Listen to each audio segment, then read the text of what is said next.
June is Audiobook Month. Join Viviana, the Enchantress of Books, and the Audiobook Lovin Series as she celebrates the authors and narrators who bring your favorite stories to life. Not only will this month be packed with exciting guest podcasts full of all things books, but stick around after each episode for some special information about this year's giveaway and more. Hi, everyone, and welcome to Season 9, Episode 15 of this year's Audiobook Lovin Series. Today, I have the pleasure of chatting with narrator Shiloh James. How are you, Shiloh? I am doing so well. Thank you. Thank you. Welcome, and thank you for being here. We're going to start with having you tell us a little bit about yourself, how long you've been narrating, and how you got started. Just a little about myself? Jeez, okay.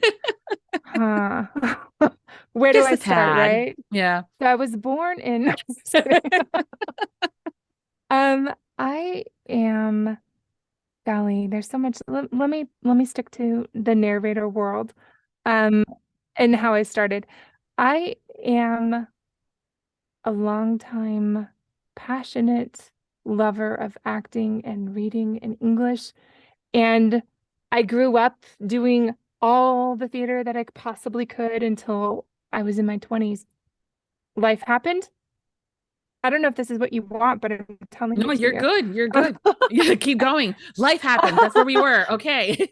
Life happened. And what it did is I said goodbye to acting for way too long in my life. And I focused on a lot of things, mainly health issues, but I never lost that passion and that love of theater, of acting, of movies, of and never lost the love of books because I was an English major ultimately. And I got very, very sick and I got better. And then I became a narrator. That is like the nutshell of my life as it pertains to narration. If we were to talk about my quilting life or my artistic life, that's a different story. She is very talented with the it's a good thing that she and I do not live close together because we would be thrifting and refurbishing furniture all the time. All the time. We would be whimsical ladies and her furniture would be vibrant, colorful, and beautiful. Just saying. No, that would be more yours. Probably mine would be a lot more black. Yeah, that's true. Okay, hers would be dark and deep and witchy. Mine would be over here. Disneyland brought to life. You're welcome, world. Yeah. But you got into audiobooks, I mean, because you, as a reader, because I think it's a little different too. You have eyeball readers tend to look at things a little differently. Because when I read with my eyeballs, I kind of see a movie in front of me. And then listeners tend to be able to multitask and things like that. You started as an eyeball reader, but then you started shifting over to audiobooks as a listener. How was that for you? Gosh, let me give you the real raw version of it, the real raw story of it. I grew up listening to audiobooks. I mean, books on tape, family vacations. That's what I grew up on. So audiobooks were never out of my life. They were always present and a part of it. And we were that family that's like, cool, we're going on a road trip. Which book are we going to listen to? Or books, depending upon how far it was. So I didn't really get into romance audiobooks until probably 5 to 10 years ago. I don't remember exactly. And it was the same that most people, Sabio and Andy aren't. And as the narrators and diving in slowly into that world. I am an avid eyeball reader still. And I don't listen as much since I've started narrating because my work brain doesn't turn off when I listen. So I'm real selective about what I listen to now. So often if an author comes out with a book, I'll be like, awesome, I will support them, buy the book on audio and then go buy it and read it visually. Just because I will then start listening to the narrators and think, well, how would I do it? Oh, they did it great there, etc.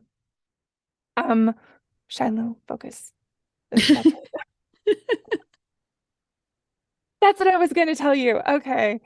So I had Lyme disease, chronic Lyme disease for 13 years. It tried to kill me. It's a very horrid disease. And I thought my life was done. Just like, not as in ending in death, but this is my life now. I'm a chronically ill person who's not going to do anything more than paint furniture and be at home, which is a beautiful life. But it was not the fullness of who I am. I would have been content, but I would not have been fully happy. And thankfully, I found a healthcare practitioner that helped me find a way to heal myself, which was wonderful. But during that process, I caught COVID. How many of y'all caught COVID, right? So anyway, I caught COVID. I haven't gotten COVID. Right. But not, so many people have. Yeah, you know? I know. It's and funny. So it tanked my neurotransmitters, which are often produced in your gut. I could go on for hours about health stuff, so I will try. That's a different episode. Different episode. But it tanked my neurotransmitters, which meant that I was physically depressed and anxious. So my spirit was fine. It was happy and ebullient, but my body was telling my mind, you're depressed, you can't handle this. And there's so many other things that happened. So the only thing I could do every day was put on an audiobook and paint furniture. That was it. While I was healing and getting them all balanced out, and supplements and food and doctors and therapy, all's well now, people, I am fine. But that's really when I sank into the audiobook world in romance in particular. And I started to talk to everybody in my real life in person about romance novels and audiobooks and narrators, and aren't they fantastic? And they're like, we don't care. You got the look, right? You got right. Yeah. They're like, I don't get it. What's that? Do I care who Jason Clarke is? I'm like, you should. What is wrong with you? Yeah. So, I was like, I have got to find some people that care like I do. And so I thankfully went on Facebook. I found multiple groups of people out there that love romance audiobooks. And I started to meet people, but not really. There was one person in particular, Michelle Bastard. Shout out to Michelle, because I know she's listening, who actually took the time to reach out to me and build a relationship outside of the group and help me find books and other things. And through that, I met a narrator friend who's now a very good friend of mine. And this narrator buddy was like awesome and wanted to talk to me about books and life and everything. We became friends. And one day he said, you should do this. I went, oh yeah, okay. Yeah, okay. Thank you. That's very flattering. Very kind of you. And then I made friends with another wonderful person who has a podcast. You. And you said the same thing. And I was like, what? Come on, stop it, you guys. You're just being nice. Don't be nice to me, like Jennifer Coolidge. Stop being nice. And Good. The fact is that you guys kept saying it and kept being like, no. And my narrator friend was like, no, you should do it. And I'll help you. I'll help you figure it out. I'll help you figure out how to do the coaching, how to get you better, how to get you out there and walk you through this process. And it was a godsend because suddenly two of my long lost passions of well, I guess reading never was long lost, but my long lost passion of acting finally came to fruition. I could finally act again, and I could do it in the comfort of my home, where I could then, if I wasn't feeling well, I could go take a nap and then come back and work. Thankfully now I'm like really healthy and so I can work, but it was truly mind opening. But that's how I became a narrator. So I've never ever lost the passion of romance books. I've never lost the passion of being a reader. Just because I don't listen to the audio as much doesn't mean I don't read the books, people. Yeah, they're fantastic. Yeah, I mean, I sometimes tend to be the one that will support the author by buying the paperback, and then I go into seeing if it's an audio just because of time constraints. Because Right. surprise, when you're reading with your eyeballs, that's the only thing you can focus on. And Right. I still suffer from not lack of self-care, and it's okay to spend an hour a day if I wanted to do something that I want to do, versus my brain's like, come on, Viv, you got to be productive, you got to do something towards life. So I'm like, at least audiobooks allows me to be able to work and feel that I'm still doing something productive, but I'm going, Emma Wilder's reading to me, okay, cool. Right. Like Yeah, oh gosh, so true. what I love about that is that you recognize that reading is self-care. It can be an escape where you ignore everything, or it can be something that's actually very healing. I tend to be the person that's like, if there's a reason you're escaping, if there's a reason you're listening to a bunch, if there's a reason you're reading a lot, there's a need inside of your body and soul to heal. And that is work. Healing is work. So I'm a big proponent, as you know, because I kick your butt all the time. All the time, folks, all the time. That self-care is essential. Nobody in this world is going to care about your health more than you do. They're just because they don't know. Yeah. And even with the best of intents, they're just not you. You have to be your own advocate. And it's hard. It's so very hard. hard. It's very hard because but I've gotten better. You have. I'm so proud. Oh my gosh. You have. Yeah. But I really want people to know that if you have to listen to a book, there's nothing wrong with that. Yeah. It's okay to spend the time. Okay. It's dedicated and make it part of your schedule. It's one of the things too that I've started to kind of like as if it was a meeting at a job scenario, like scheduling things out, whether it's to step away from the computer and do some stretches, or spend the time away from the computer and reading a book and things like that. And I'm learning that bit of the structure allows me to feel okay, because I know that I get to go back to it, things like that. But there's still, I mean, not gonna lie, there's still times where I, cancel that reading meeting because other shit's going on, but I go back to rescheduling it at least. But I do love how, something. Yeah, I do love how your journey started in the sense of you were told that you should consider this, and you very humbly was like, girl, no. Stop. I'm like you were still saying. kind of like that. I'm like, yeah, really, you still though? are. Yeah. Yeah, but you went and you did the work. I think that a lot of times people will say, hey, someone told me I sound sexy, or hey, I was told I have a good voice, and then they automatically won that first book. Great. I mean, if that's how you started, fantastic. I say a lot about it's important to learn what the process looks like and how to go about that. And it was great that you had that opportunity with that friend to get that insider info. And there's also other resources out there, like Narrator Life. There's a couple of other things out there that I will include, make sure to include the links in it so people can find it. So important. Yeah, because if it's a passion of yours or something that you're looking into, because career wise it might be on your route, but you also continue to develop your skill set, that you've continued to get coaching from other narrators that are coaches and dialects and stuff like that. Yeah, you have to keep training.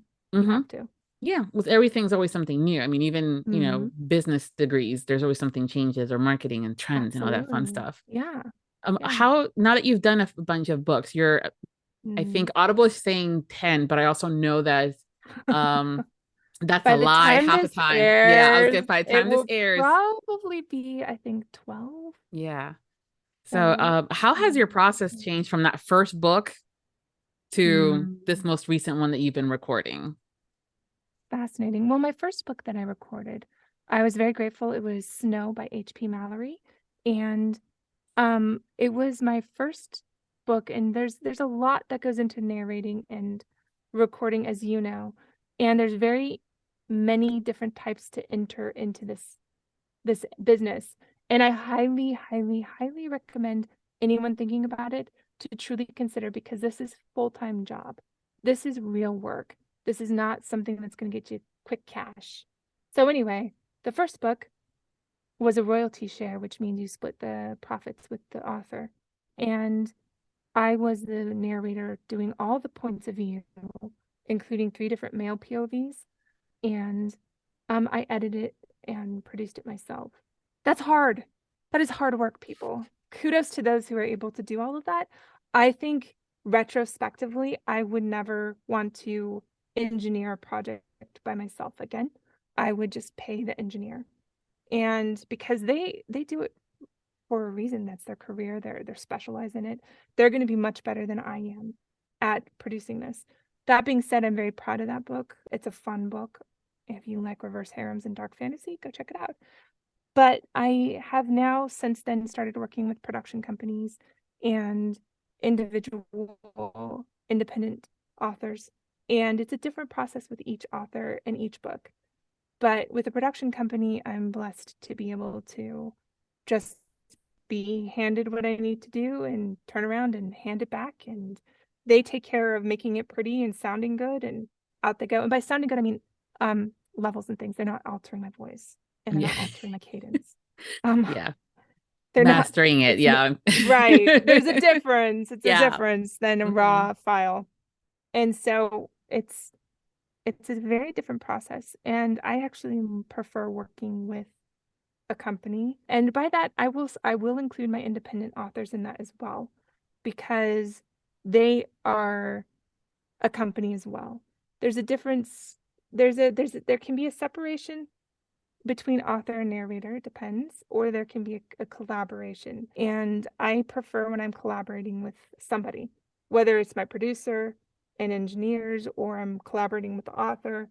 I want to bring it all to life. So I like people. I like to not be alone. Says so I the picked narrator a career that's where I'm stuck in a booth stuck in a booth by herself, all by yourself, talking to herself. Yeah. In different voices. Yeah, pretty much. Yeah. And Making love to answering. myself, all that stuff. Good times. Yeah. Times.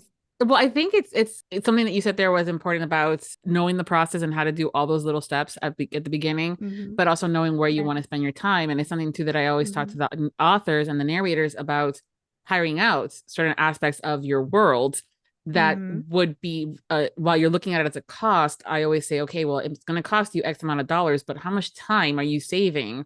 Right. And how much is your per finished, your time worth versus, and also getting it quicker and being able to do other jobs, writing a book, getting on in the booth again for the next book. So I know a lot of narrators will have their own editors now. And that's one of those where you're like, okay, do the raw file, give it to your editors, and done. If for those that are working with indie authors that are not going through a production company, there's always that option.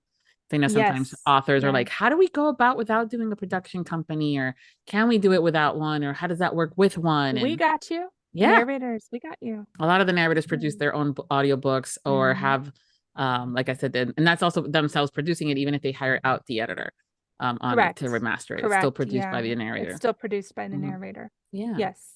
It's really a fun world, and it is hard work.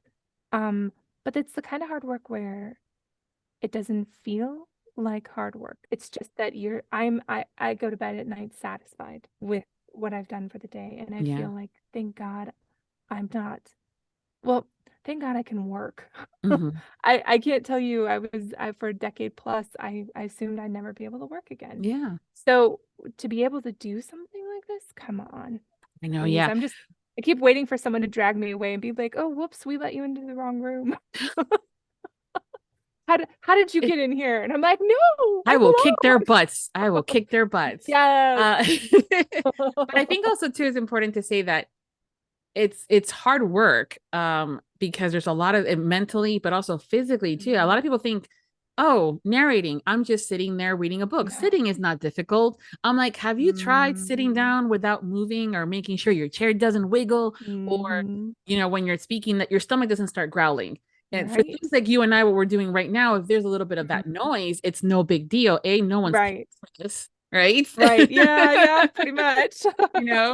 You're getting this shit for free. And it's also the expectation is that there's going to be something, whether you might hear a dog barking or the lawnmower outside, if it's that time of day. You guys as audiobook narrators don't have that luxury. No, we don't. It's everything. So something I learned in a workshop I took with Andy Arndt is the Linklater method of vocal warm-up. Something I forget, Andy, I'm sorry. But what it does is that it's very important, and I've learned this from a couple other coaches. Rose Dioro is one of them. You have to make sure your body is loose.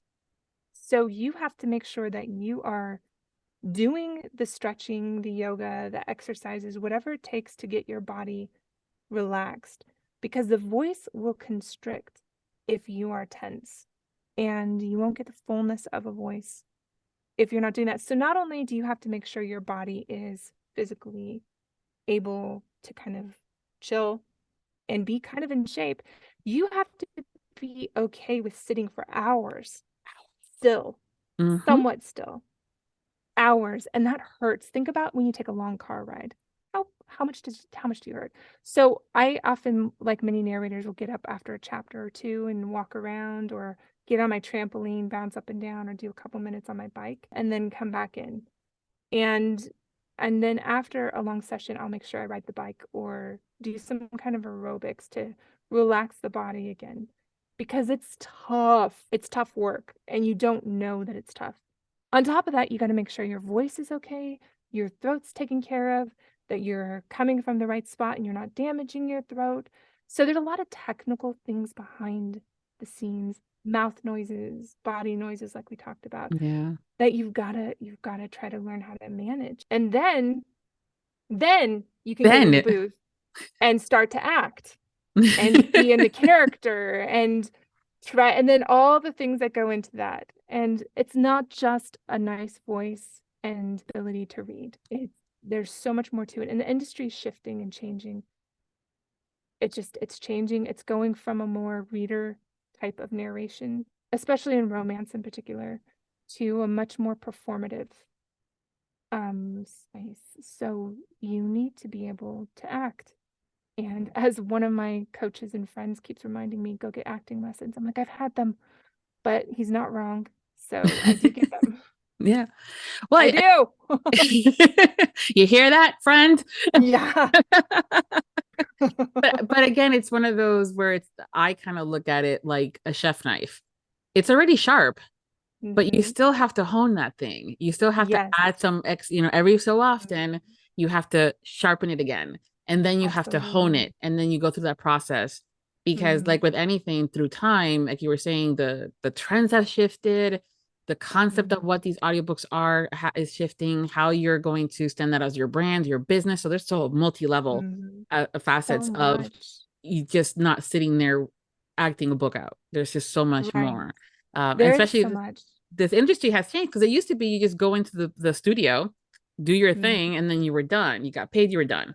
But now with home studios and building one and figuring out how to do that, it's hard. It's hard. And you've had the benefit of, I'm going to say benefit, so you're welcome, of being there with me from the very beginning. And so the various iterations my booth has taken on. Yeah. And the issues, like, I can't tell you guys how many times I've been like, there's a tractor next door, because I live out in the country. And so I'm like, oh, you've got to be kidding me. And I've told this to her, and I'm just like, I got, my day's shot. Yeah. And I have to figure out where else to record. There are still narrators that go into studios, which is great. And one day I hope to as well, because that would help a lot. I'm actually curious. One day I might rent a studio space and do an episode from there, just to see what the differences, would be. Yeah. I love it. Audiobook Lovin on the road. I know, right? I might do that and not just bring the mic and just sit at a bar saying, hey, what's up? Right? Okay, no, but for real. Oh, wow. Do I sound like a kid? But for real, you need to. You need to. I think that'd be really cool if, as you go to cons and around the US, find a local recording studio, go in and do an episode there, and it'll be on the road.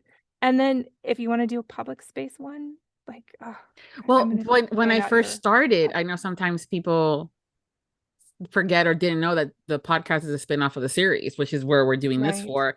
And so when we first started the series 9 years ago, a lot of times we would schedule things with the authors at events, like at the RT Book Lovers event. So we would jump in we're like finding spaces, finding conference rooms, going into their suites and recording and saying, okay, hey.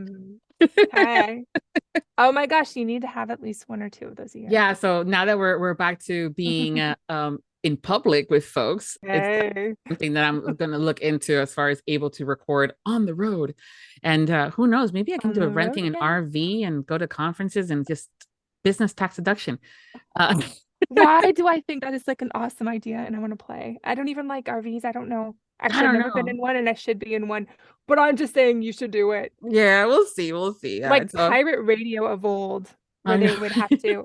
Did you see that movie? Which it's a real thing that had to happen, I think, during censorship in the 60s, I believe. I know I've heard of it. I know what you're talking about. And I may have watched it. Have rock and roll radio broadcast from like a boat in international waters. So they wouldn't be able to prosecute them. Right. Yeah. Well, heck, the way we're going here in some Well, states, you're in we Florida, might, so yeah. yeah. I'm like, yeah. Maybe the Bermuda Triangle would be a nice spot, as long as I don't get lost. But either way, you're just like hanging out there with Amelia Earhart. Yeah, the mermaids too. Come on, right? Mermaids and a pilot. That sounds like a book. Wait, I think I've read the that pirates book. too. Hey, I'm all for Hey, it. Yeah. There's a story about you, right?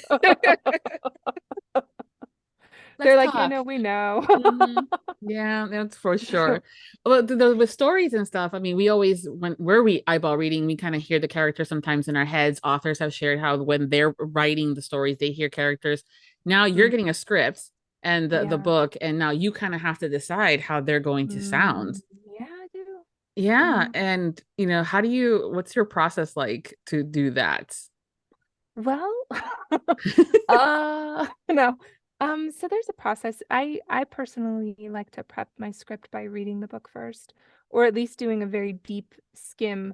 So I may not read in depth every line, but what I will do is really get the feel and the movement and the beats of the story and understand who the characters are. And I will have spreadsheets, which another lovely narrator helped me figure out, Lessa Lamb. She's fantastic. She helped me figure out how to do spreadsheets, and my heart found a new home. And so I will do a spreadsheet on character voices and descriptions of them, and I'll highlight, color code them. What's a main character? What's a side character? Who's going to show up if it's a series again in a further book, etc. And then I'll do, if I'm working with a co-narrator, which I often am, we'll have a Dropbox and I'll send voice files. Here's what this character sounds like. Here's what that character sounds like. But really, it's a matter of kind of playing around in the booth when that character shows up. So I have an idea of their personality. I know what their goals and needs are as a character. And then from there, I'll kind of craft what I think they sound like. And there's a moment for me as I'm playing with a voice that I'll go, bing, that's it. And boom, that's the character voice. So it's very helpful. That's how I do it. Did that answer the question? Yeah. No, it did. Yeah. We're going to take a quick break for a word from our sponsor. Alien abduction has never been as hot as it is in Tana Stone's USA Today best-selling sexy sci-fi romances. Do you love sci-fi adventure, but like some spice? These books will set you on fire. From tribute brides for badass alien warriors to women marooned on a desert planet inhabited by gorgeous barbarians, the heroines in these steamy romance novels are no damsels in distress, but when they fall hard.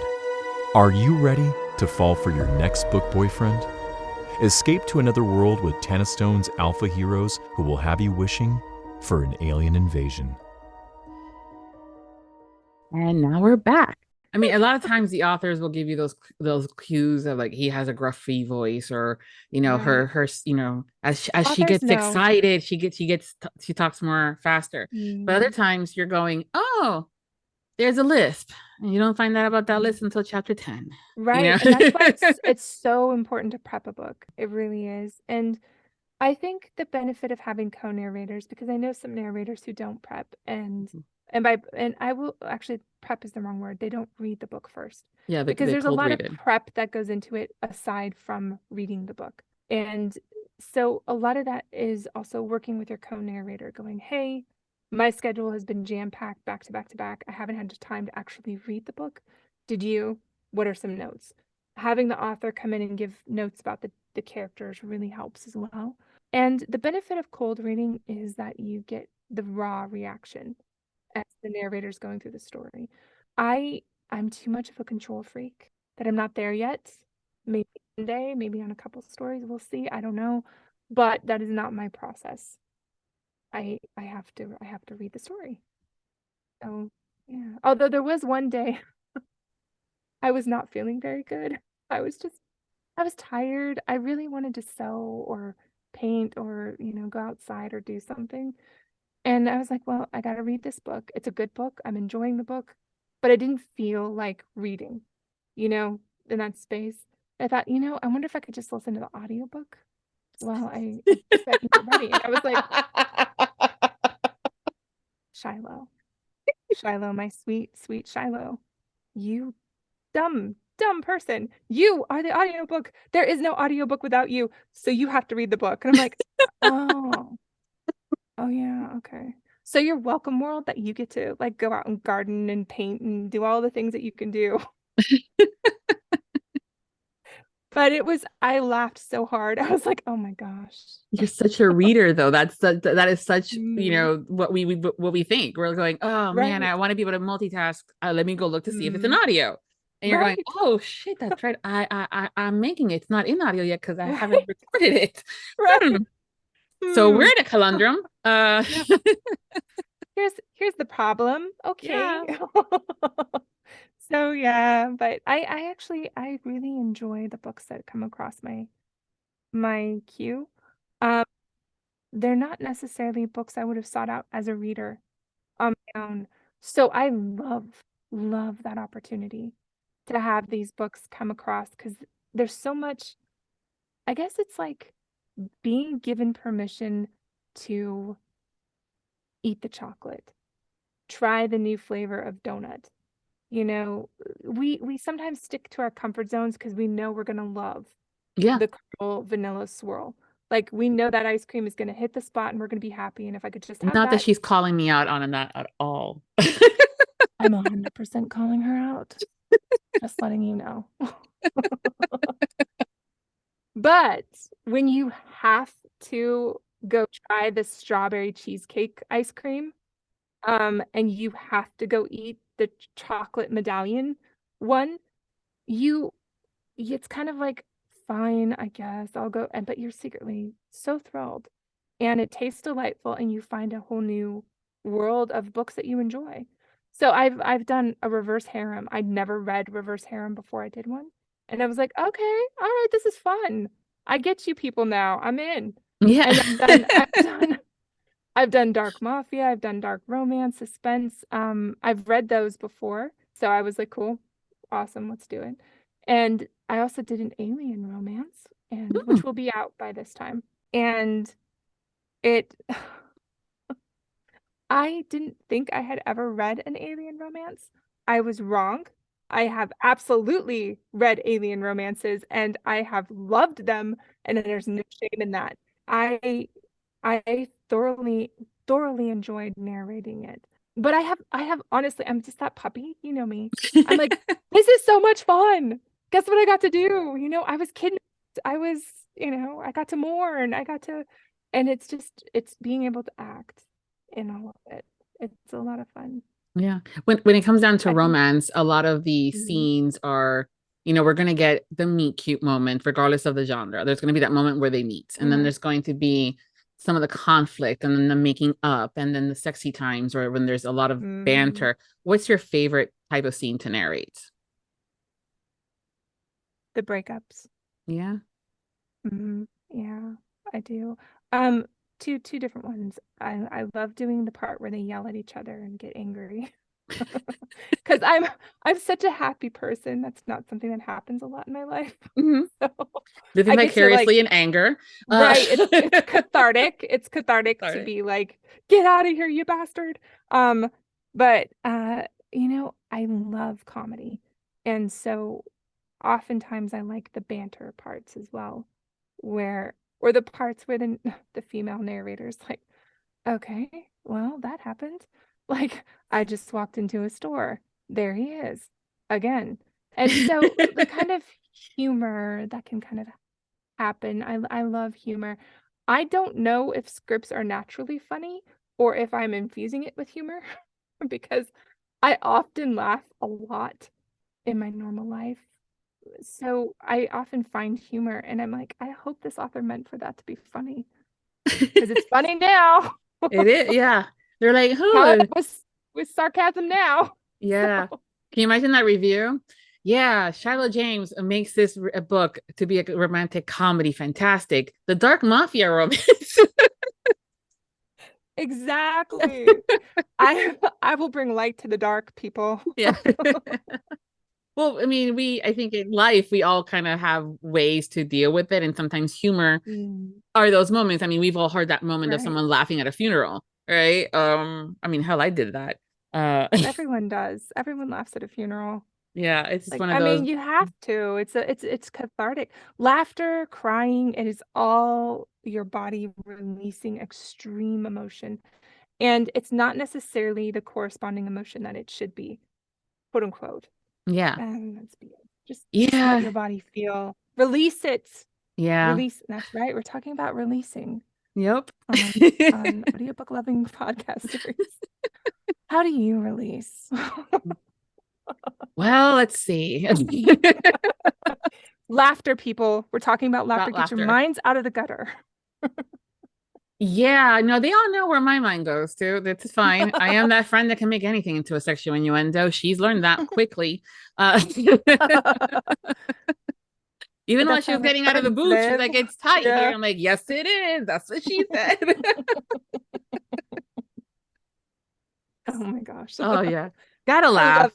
Yeah, we just gotta laugh. Have to.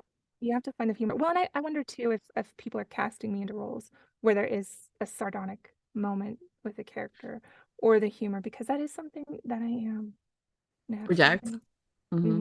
It could be. I think sometimes you guys as narrators may get typecast, which is funny. People don't stop to think that in audiobooks you can get typecast, but you totally do. You really do. You really do. And I think that when you get to that point in your career where you might be able to be more particular about the books that you narrate, you can say no to things or you can go after things. Or there's actually been times where I know for a fact narrators have created a pseudonym specifically to jump out of that typecasting, and then they'll start doing a completely different genre. Look for Lynn Woods, guys, in children's YA. Well, so you've done, with loving romance and being an umbrella term, but there's all these different genres underneath it, whether it's paranormal, which is where you get your aliens, contemporary, which is technically mafia. Now they've added dark romance, which is technically not a genre, but that's another podcast episode. And all these other things that fall underneath it. What genre are you like wanting to do that is just like, oh, I can't wait for that one? I love fantasy and young adult. I have a young voice and I enjoy it, but even still, when I would pick up books outside, I really love reading like college romances, or what is that called? New adult? Right. It makes me feel a little dirty because I'm way too old for that age, but I kind of age them up in my mind. Like I do. Well, wait a minute. As soon as they hit 18, they're freaking adults. When that genre first came out, and I still to this day bust out with. So now you have new adults, then you're gonna have to do vintage adults and antique adults, because if we're going to categorize us as far as where our age groups are, there you go. But I never thought to think that college was considered new adult until they started making it a thing. I'm more concerned with the YA stuff being about a lot more spicier, because I want that's where I'm like, okay, no, how'd you learn how to do that at 18? I mean, that's very advanced for an 18-year-old. or even then, I mean, it's just, there's just so many different things, and because it varies their age group, section. So between the ages of 15 to 17 is young adult. Sometimes it could be up to 14 or 13 and 17. That's a hard pass. No. But that's what I'm saying. And so some topics in these young adults are significantly meant for the older folks, teenagers. And then some of the new adult stuff is still meant for the older folks, but I'm like, I'm sorry, I'll read anything. I try to not do so much YA because been there, done that. Right. Plus the angst is just a lot more angsty. And I'm so not that girl. Like acting angst because I'm not angsty. Yeah. But I love happy things. Yeah. So I love romantic comedies. More romantic comedies, please. I would love to do actual high fantasy, which isn't in romance, but I would love to. They're starting a little bit. I would love to do just regular young adult, because that would be fantastic. But I like fantasy. I like romantic comedies. I love suspense. Those are like, I think, my top three. Okay. Well, now we're putting it out there, folks. Authors. Yeah. That being she's said, telling you she loves it. She wants to try them out. Give right? Shiloh a shot, you know? But you know this about me, Viv, like you Yeah. know that I love the books that I do. And that's Oh, not me yeah. blowing sunshine and saying like, oh yeah, you know, I gotta no, because I'm on a podcast. No. No, folks, she's not like that. I just get so excited, and Yeah. I like tell her every single book. I'm like, guess what I got? She's Oh, like, yeah. good for you. I'm like, guess what? Yeah. No, This is so fun. I love getting those DMs from you because the Mhm. excitement is there. I think sometimes, I mean, I've been in this now for 15 plus years, and this Mhm. series is 9 years old. And I still get asked, do you get nervous when you're about to chat? And I'm like, yeah, I think if I didn't get nervous, then that's where I may start looking into having to have someone else take over the series or end the series. Mhm. Yeah. And I think for the narrators, yeah, it's a gig, but there's always going to be Mhm. something that excites you about it, whether it's your Yeah. first book, your 15th, your 50th, your 500th. And if you're Yeah. not excited, there's you may want to start like, what's Yeah. missing? Hmm. Why aren't you excited? You know? Right. Because there's so much in this world. I mean, as an actor, actors in this, we are technically actors. Yeah. We get to find so much. Now, are there characters where I have a little more difficulty understanding them and have a little more difficulty being inhabiting them? Yes, but something that one of my coaches taught me is that there's always something to find and love about a character. Go find it. And then once you love that little thing, kind of like self-love, once you like your pinky finger, you can start expanding and loving the whole body. And so it's the same with characters that I have difficulty kind of wiggling into. Once I find that, and that comes in prep for me, then I'm able to fully inhabit even the bad guys. Bad guys are so fun. Yeah. I always find it like a challenge. Like the authors are like, we're going to make them as bad as possible. And then I'm like, as a reader, I'm Right. going, how the fuck are you going to redeem him? You know? Right. Yeah. Yeah. And then Yeah. they get redeemed, or at least enough for the heroine. Maybe not me, but for the heroine, it works out. And I'm like, yay. Yeah. Yeah. There are times where it can get too dark, and I know it's coming. It hasn't quite happened yet, but I know that there are books I've heard from other narrators as well, that there will be moments where you're so deep into the story and the story is dark.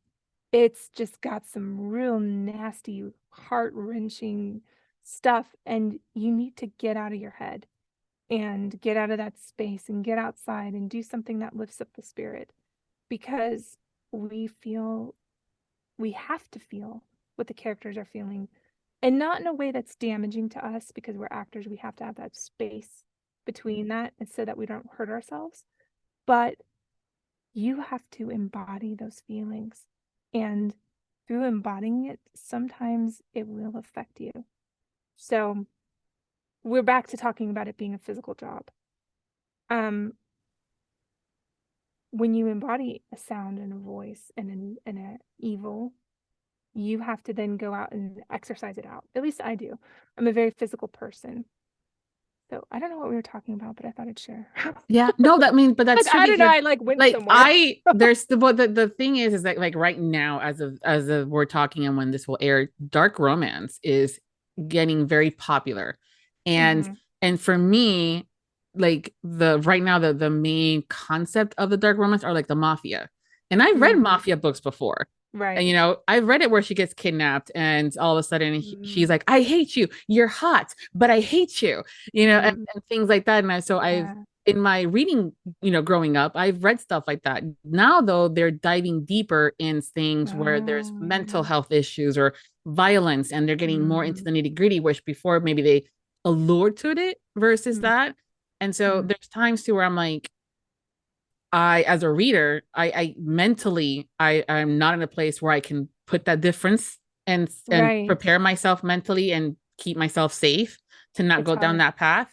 So I can only imagine you guys, as the actors performing these roles, having to do that form of exercise to say, okay, this is not me. I'm not bringing this home, blah, blah, blah, Yeah. Yeah. Well, So, I mean, I'm not a method actor. Method acting really asks you to draw on your personal experiences and remember it, but also to not just draw on the memories, but also put yourself in there as much as you can. Some famous method actors that you see are Jared Leto, Daniel even Jim Carrey. Day-Lewis, Yeah, Daniel Jim Day-Lewis. You've Carrey. even Yeah. seen Jim Carrey do it. And you can see in their personal lives how cracked they've become. And I'm not saying mentally cracked, I'm saying who they were before they started this journey and who they are now. They are not seemingly as grounded as some other actors seem to be. Now, that is not my journey. That's not my desire to act that way. But you still have to do the work. You still have to make your face and your words and your heart and your emotions feel these things. So, But yeah, yeah, even if you don't dive that deep into it, though, that's where right. these trigger warnings are in Mm. existence, because it just could take one scene, a scenario, a word, and you're mentally going, hold on. And so you kind of have to back up.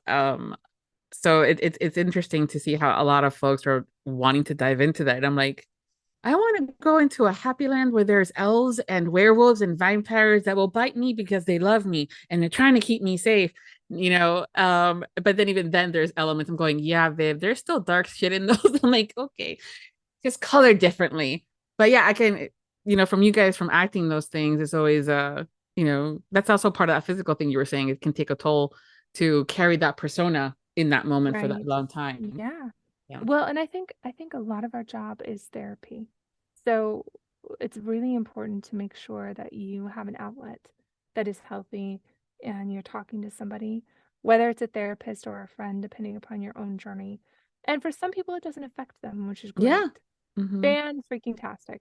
Yeah. But that is something that we kind of have to go through. So sometimes when a narrator says no to a project, it isn't because they think your writing is terrible or that you as a human are horrible.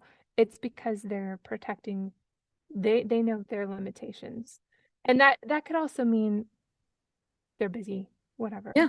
No, yeah. I mean, I've known some that have said no, not only because of dubious consent, things that are on that darker realm, but some of them have said no because the heroine is the same name as their daughter and they're not going to go there just for shits and giggles.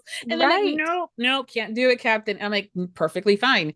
There's somebody else. You just don't know. And it's rarely personal. Oh yeah. But I think also too, it's good that you self-evaluate to see if you're right for the role. Right. Yeah. Because I mean, it's great to get cast. I mean, I love getting those DMs from you saying, "Oh my God, I got cast."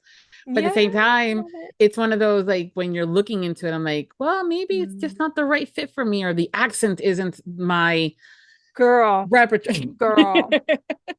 Let's talk about my accent work, which is improving, by the way. So I can do some accents very well, like my British RP, various types of British accents, various types of American accents, Australian accents. Fine, let's go. French, German, I got you. Like, you can count on me, I'll show up.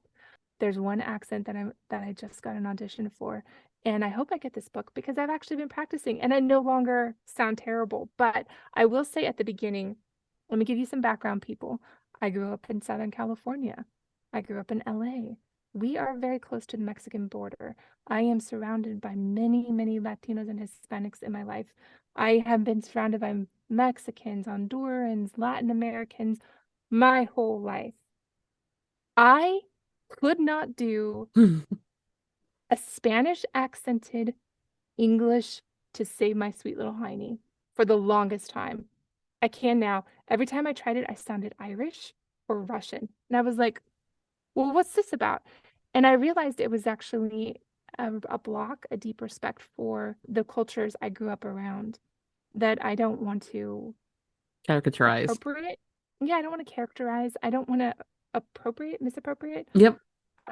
That culture, I don't. And so that was why I was like, oh, but I came across one audition that got offered to me, and I thought, well, here it's not a caricature, and I can do this. And now I'm fine. I can do it. But it's so funny how accents can make you uncomfortable. Yeah, I think especially in the world that we live in right now, where we're having those conversations about casting appropriately when it comes down to things like ethnicity, the culture, language. And Yeah. yeah, and also the caricature stuff. Like my biggest pet peeve is when someone in a book is said to be Latin, Mm-hmm. Well, not what kind of specific. Latin? Yeah, it's like, because What kind I of know as a Latina that we all have different accents, and when they automatically get to that Mexican caricature or stereotypical what accent, part of Mexico? right? And so it's what we hear and what we know. And I'm Mm, like, listen, when I speak Spanish, it's not that. I have it mm, very Americanized because of how we yeah. were raised.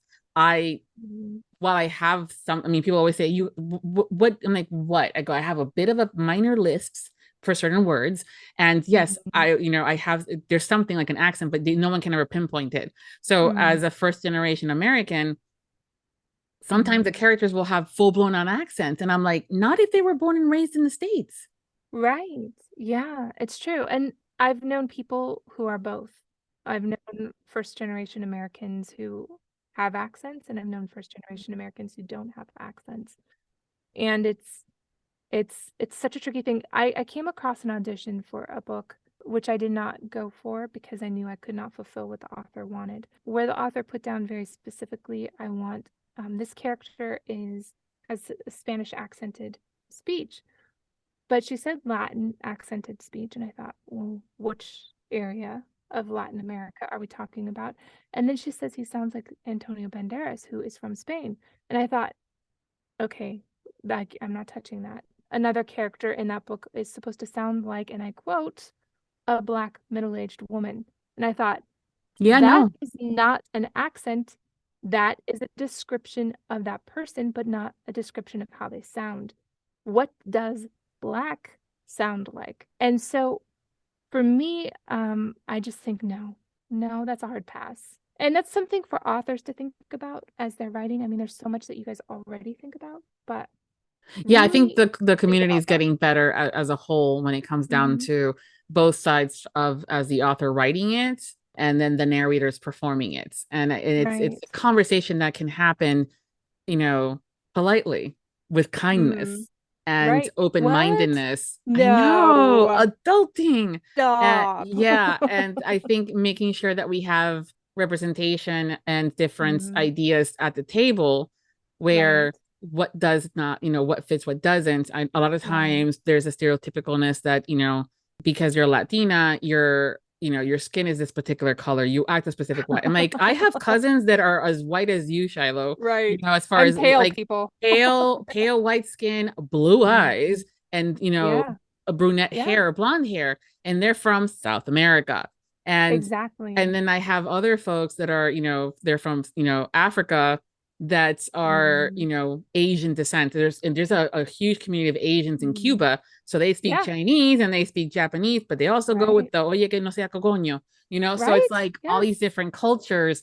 And that's where having these conversations from an author's perspective to Mm. tell the casting director, whether Mm.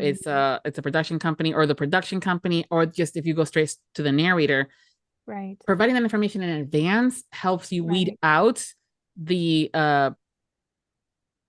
people that may not be appropriate for those roles. Right. I would agree. And I think it's important as a narrator to make sure that you get to know other narrators.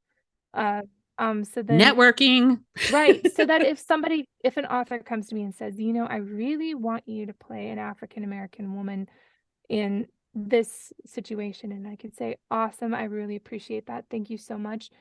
I don't feel comfortable doing that. Let me refer you to XYZ. And then have a list of fabulous African American narrators that can do the work. And then, and I think that's a touchy subject. We talked about it at length at Allure in Chicago this last fall. And I thought it was really wonderful where ultimately it came down to do what you feel comfortable with. And that's scary because that takes responsibility. It does, and either way, regardless of how you go, either you decline the role or if you accept the role, and then understanding why you're doing one or the other, and Right. having those conversations, and I think taking the time to, not explain, but just share your reasons with the Mm-hmm. author. That might be a learning opportunity for them if they haven't thought about it. In other cases, Mm-hmm. they may not care. or they may not be a particular person available, and then you do the best that you can with what you have in the collective of narrators, and you try to do it as authentic as possible, and truth to the story. And I think that that's important, but it's fascinating. You just touched on that, the truth of the story. That is the essential part. That is exactly what our work is, the authenticity and telling the story's truth. That is all I'm there for. And it is not my job to shape it and make it into something that is different. My job is to amplify the author. The author's voice, the author's character is just to amplify it and bring a different dimension to it. My job is not to change it or make it into something else. So I joke about it adding humor, but I'm really just sticking to the script. What is the author really saying here? And that includes doing characters that are of different ethnic backgrounds than I am. How can I authentically tell it without making it a caricature? Yeah, and especially when they might be just a minor character. I think it's a lot more different if they're the main characters or have these bigger roles in it. But yeah, again, it goes back to like the readers and the listeners are now becoming a little bit more aware as well, and having the conversations with their favorite authors and narrators, and kind of going. I'm always good with being able to have the conversation. And when it comes up, we are able to talk about it with, again, kindness and adults, and not have to cancel people because people make mistakes. People sometimes, you shouldn't judge them on their worst days. And sometimes you don't have that information. I always say it's once you have that information, though, what you do with it, that's what counts bigger. Right. Yeah, so I agree. And I think even then I hold a lot of grace for people. Because people are so complicated, all of us are so complicated, that it is very easy for us to turn around and say, well, you did X, Y, and Z, you said this and this, you are a horrible person, you're out of my life. I prefer to say what you said and did was horrible. I'm not a fan of that. I don't like that. But I'm not going to cut you out completely, but I am going to limit. I'm going to limit us. And then, do that 2, 3, 4, 5 more times. And then I'll be like, okay, God bless you. I wish you the very best on your journey, and nothing but good things for you, but we are no longer. Yeah. I mean, I think, like I said, not judging them on their worst days potentially, or in a moment of not thinking. We all have that. We're humans. It's how do you go about after finding out or learning or discovering, and ensuring that you've learned and don't keep doing the same thing over and over again. Right. I also look at it kind of like, how do we treat family members?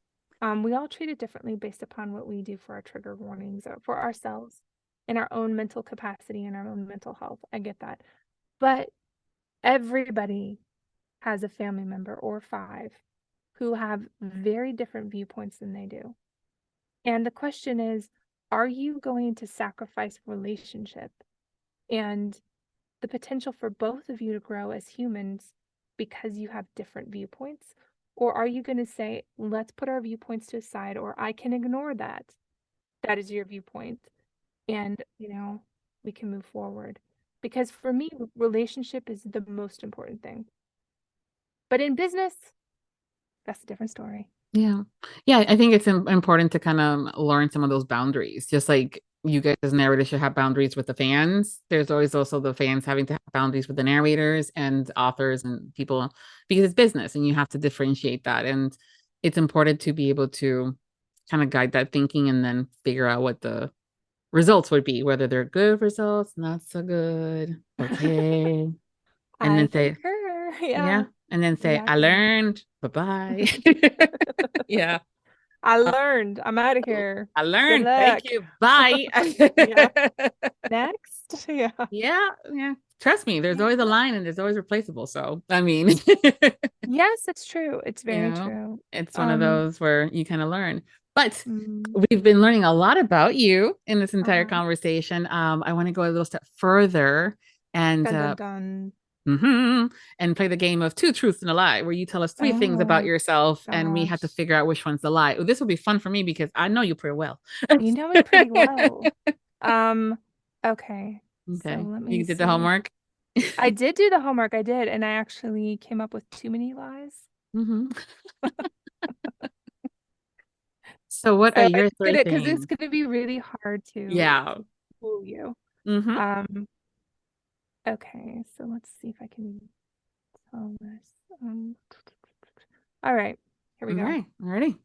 Okay, but you can't look at me. Close your eyes. Nope. Yep. That's what I'm doing. I'm like, she's I'll- not looking at yeah, her. because I'll have a physical tail. Mm-hmm. She Tail. does. Tell. Yep. I do. I'm terrible at lying, people. Okay, so all right. I have laid bricks in Canada. I have swam with dolphins, and I have hiked to the top of Half Dome in Okay. Yosemite. Okay. So laying bricks, swimming with dolphins, and hiking Yosemite to the top. Yeah, to the top of Half Dome. Y'all Yeah. have seen it, the Ansel Adams picture. Yeah. Rock And cut yeah, out. and it's all in the details too, you know. So let's see. I don't want to say the hiking in Yosemite is a lie. No, That's the truth? Oh, good. Yeah, it's Yeah. a 19-mile hike. Oh my It's God. flat. It was great. Oh, all right. Then swimming with the dolphins is a lie? Nope, it's the truth. I thought you laid bricks on what is see again details. Oh, okay. Details. What did I say? Yeah. You laid bricks for the summer, wasn't it that you said? I did, yeah, Yeah. but I told you just now I Mhm. laid bricks in Canada. Canada. Yeah. I did See? it in Poland. Yep. See? Details. See? Details, Good. Viv. Yep. Yes. Yes. Is that Yes. fair or unfair? Because I can give you a better lie. I don't No, know. you're good. You're good. You're Okay. good. Yeah. I think I was just trying so concentrating to not look at you because we do have our cameras on. Right, yeah. To not make you feel comfortable and just making sure Thank that I'm like, you. okay, I was listening. But it's also You are. why I do have the cameras off, is it allows me to listen Mhm. better, I've noticed, Yeah, from that I hear that. perspective. But Mhm. yes, okay, so good. You did good. Yeah. Thanks. Yay, I lied successfully, people. Woohoo. I don't know if you want to go that far. I wasn't looking Yeah, at you, so it's only if you're not looking at me and I kind of sort of tell a lie, but I'm like, yeah. for the assignment. I suck Yeah. at lying. I It's really okay. do. Which is why I get it for homework. Uh, you're working with words and also being an English major. Mm, What is your favorite word? And this is different from favorite curse word. So that's the second part. mm. Your favorite We're not word. gonna do curse word, but we can do favorite word. I don't know because that was the hardest part. But there is one word. Is it that one? No, I'm only thinking of this one word that my dad keeps saying over and over, so it's stuck in my head. I think it's syzygy. Yeah, syzygy. No clue what it means right now, but it's in my head. I would say something like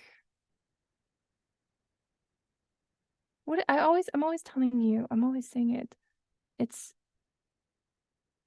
sorry. I came up with a lot of words and they're all gone now. It's okay. It happens. No worries. I'll, it's not like you won't be back. I can ask it again. Well, thank you. I would say something probably, I enjoy words that are a little tricky but feel round in the mouth. So irreplaceable or mundane or regardless. There's something about words like that, adoration, things that are a little more complicated. They're not just I like you, but have more depth and soul to them are words that I appreciate and imbue. And things like, do you understand what I'm saying? Yeah. Yeah. No. Yeah. Yeah. All right. Yeah. We're not going to do curse word. Sorry, people. No, yeah. My She's not parents are much of a, listening. she's not, well, yeah, her parents are listening. Hi, mom, dad. But also, I don't really cuss much. She doesn't. She does not cuss. I Even when try hard not to. Every now and then I'm human and it comes out. But if you want to hear me cuss, go listen to a book. yes, 'Cause I mean, I will read those books. I will read those all day long. I think those were some more shocking for me, being your friend and knowing that about you, that you don't curse, is hearing you curse in the books. I'm going, oh, okay. But you do sometimes do these cute other things. Like I know, like traditionally we go fudge, or we go, Yeah. that's Sugar. bologna, sugars and stuff like that. So sometimes you do get creative with those, and I'm like, Okay. It's adorable. Yeah. It's cute. It's kind of hard to get at you. There was a character I just did in a dark comedy, Santa Ana, by Addison J. Chappell and Rachel Flannery, where the character starts out never cussing, and she says those things, and I'm like, oh, this is me. And then like halfway through the book, everything hits the fan, and she is suddenly cussing up a storm. I'm like, yep, that's accurate. Yeah. If there's random shooting going on, I will be cussing. So, Yeah. yeah, but Yeah. I guess my favorite fake curse word would be sugar. Okay. Yeah. It's like, oh, sugar. Mm-hmm. Yeah. I do. I have favorite curse word, not curse word for me is peppermint schnapps. I love that one. Yeah. I also love mother fire trucker. Yeah. Or I'll be like, sweet mother. Son of a biscuit. Yeah, see, okay, it's all Carrie Ann Ryan's fault because she wrote a series earlier on in her writing career, which is how I discovered her years ago. I'm talking about like almost 10 years ago. And it's a paranormal series, and each book is a different holiday. And so there's a October holiday, there's an Easter bunny, and then we got into Christmas. And the heroine is an elf in Santa, and the hero is Santa, and he doesn't, he's learning, discovering that he's Santa. But this elf does not curse at all. So it's peppermint sticks and sugar plums and peppermint schnapps. And I'm like, well, that's another different way to do it. And so Carrie Ann Ryan, yep, it's all your fault, Carrie Ann Ryan. I'm taking it. Carrie Ann Ryan. Peppermint schnapps. That's kind of hard to say. Peppermint schnapps. Yeah. It's one of those like, okay. Like, and if it's get creative, also again, kind of like what you were saying, it rolls in the mouth and it just feels right, and you can still do that annotation too, like peppermint schnapps, peppermint sticks, exactly, chocolate brownies. Yeah. Anyways, now we're just getting hungry up in here. Yeah, I know it is about lunch. So before we go, can you tell us what you're currently working on and what's coming up next for you? I don't know if I can. So let me think. We're releasing in July. So I'm in the middle of an ongoing 6-book series by Bree Blackwood. It's the Broken Cross series, and I'm co-narrating that with Liam DeCosimo. So I believe by the time this airs, book 5 will have been out. So look for book 6 in August. But that is kind of an ongoing saga, and we just had book 2 release this last week. And like I said, I just finished an alien romance, and I am now working on a dark mafia, and that will also be out by then. Let's think. And I have a few others. I've got a couple multicasts coming up, and a short story and an anthology for DL Lane. And golly, so much, people. It's wonderful. It's blessed to have work. Yay. You do a really good job of posting it on your social media. So for those that are listening and are wanting to know exactly what she was referring to when it comes down to those aliens and dark mafias and other things, I can't tell you the books. Yes, you can't tell us yet, but you will. Obliged. Yeah. Yeah, but on my social media. Yep. When it comes down to when they come to pre-order time and they're out and they've been already announced, he's really good at posting about that. Also when they come out. So so that's always a good thing. So that's why I always say, make sure you follow your narrators and your authors. You get info that you may not get anywhere else. Thank you, Shiloh, for being part of this year's Audiobook Lovin Series. It's been so much fun. It was such a pleasure. Thank you so much for having me on here, Viv. This has meant a lot, but just to be able to talk to you is always a pleasure. So it's not like we do it every day. It's not like we do it every other day anyways. Right. But yes, I get what you mean. But it's different. We don't talk like this. No, it's been fascinating kind of getting to see a little bit differences there, But everyone, thank you also for hanging out with us today. And we hope you've enjoyed this chat as well as the series. I'll make sure to include all of her links so you can follow her on socials. And that information will be over at the Audiobook Lovin Series page at Viviana Enchantress of Books website. And until next time, happy listenings.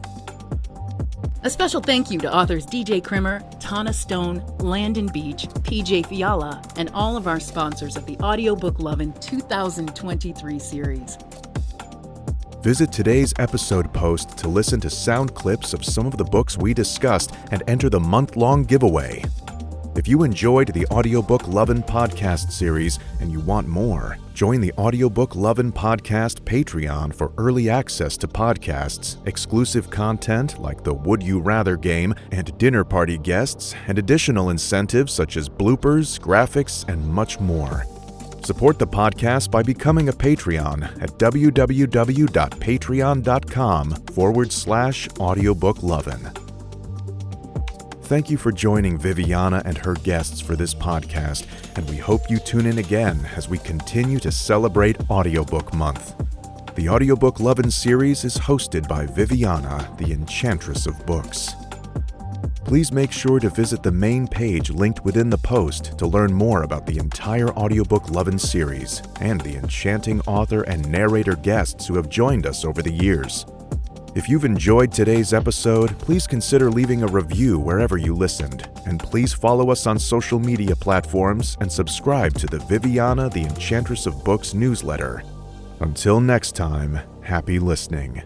Audiobook Lovin hopes you have enjoyed this program.